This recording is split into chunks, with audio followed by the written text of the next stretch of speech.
Hi అండి, నమస్తే. Welcome to ఆహారమే ఆరోగ్యం. ఇవాళ మనం తక్కువ ఇంగ్రీడియంట్స్తో తక్కువ టైంలో ఎగ్ కర్రీని ఎలా ప్రిపేర్ చేసుకోవాలో చూద్దాం. దానికోసం 2 టేబుల్ స్పూన్ల ధనియాలు, 4 నుంచి 5 ఎండుమిర్చి, అలానే 2 టేబుల్ స్పూన్ల మినప్పప్పు, కొద్దిగా చింతపండుని తీసుకోవాలి.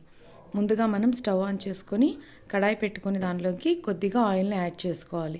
ఇప్పుడు మనం ముందుగా చూపించిన ధనియాలు, మినప్పప్పు, ఎండుమిర్చిని యాడ్ చేసుకొని ఈ ఆయిల్లోకి కాసేపు బాగా ఫ్రై అవనివ్వాలి. ఇలా కొంచెం మినప్పప్పు, ధనియాలు ఇవన్నీ కొంచెం ఫ్రై అయిన తర్వాత మనం దీనిలోనికి 2 టేబుల్ స్పూన్ల రైస్ని యాడ్ చేసుకుందాం. ఈ బియ్యం యాడ్ చేసుకోవడం వల్ల మనకి గ్రేవీ అనేది థిక్గా వస్తుంది.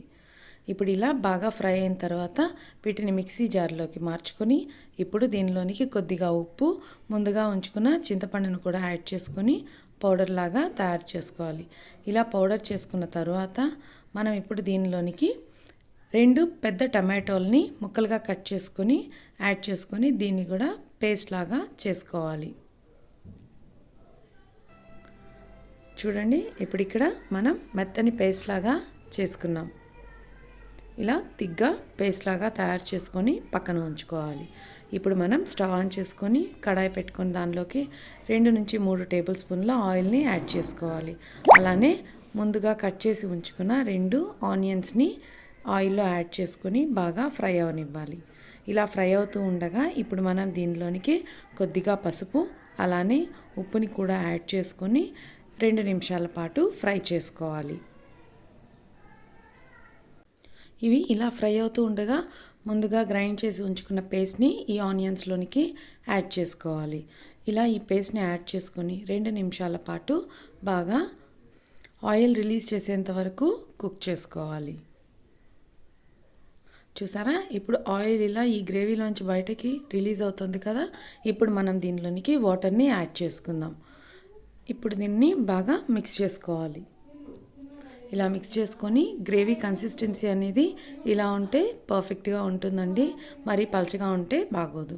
ఇప్పుడు దీన్ని 2 నిమిషాల పాటు మూత పెట్టుకొని కుక్ చేసుకుందాం. ఇప్పుడు 2 నిమిషాల తర్వాత మనం చూద్దాం. ఇప్పుడు చూసారా, ఆయిల్ బాగా రిలీజ్ చేస్తుంది కదా. ఇప్పుడు గ్రేవీ బాగా కుక్ అయిపోయింది. ఇప్పుడు నేను దీనిలోనికి ముందుగా ఎగ్స్ని ఉడికించుకొని ఇలా కట్ చేసి ఉంచుకున్నానండి. ఈ ఎగ్స్ని ఇప్పుడు నేను గ్రేవీలోనికి యాడ్ చేసుకుంటాను. ఇలా ఎగ్స్ని మనం గ్రేవీలోనికి యాడ్ చేసుకొని అంతా బాగా మిక్స్ చేసుకోవాలి.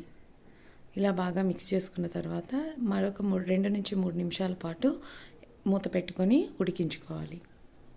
చూసారా, ఇప్పుడు ఈ మసాలా అంతా ఎగ్స్కి బాగా పట్టింది. ఇప్పుడు మరొకసారి మనం దీన్ని బాగా కలుపుకొని ఇప్పుడు మనం కర్రీని బౌల్లోకి షిఫ్ట్ చేసుకుందాం. చూసారా, అంతేనండి. ఎంతో సింపుల్గా తక్కువ ఇంగ్రీడియంట్స్తో ఎంతో ఈజీగా ఎగ్ కర్రీని కుక్ చేసుకోవచ్చు.